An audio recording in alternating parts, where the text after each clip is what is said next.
বারাত হচ্ছে ইবাদতের অন্যতম একটি রজনী, যে রাতে আমার মা এবং বোনরা ইবাদতের সময় কাটাবে। কিন্তু আমাদের সমাজে একটি কাজ ব্যাপক হারে প্রচলিত রয়েছে, সেটা হচ্ছে হালুয়া এবং রুটির বন্দোবস্ত করা, অর্থাৎ হালুয়া এবং রুটি বানানো, সেগুলো পাকানো, সেগুলো নিকটবর্তী দূরবর্তী আত্মীয় স্বজনদেরকে দেওয়া। আমি আমার মা বোনদেরকে বড় আবেগ দিয়ে, বড় ভালোবাসা দিয়ে আমি বলতে চাই, এ রাতটাকে আপনারা শুধুমাত্র ইবাদতের জন্যই গ্রহণ করুন, হালুয়া রুটির জন্য গ্রহণ করিবেন না।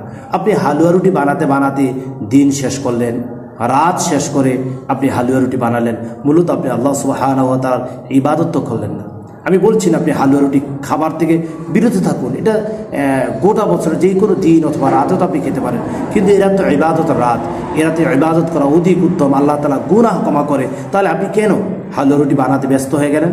এরাতে শুধুই হালুয়া রুটি বানাতেই ব্যস্ত হয়ে সময় কাটানোর চেষ্টা করবেন না।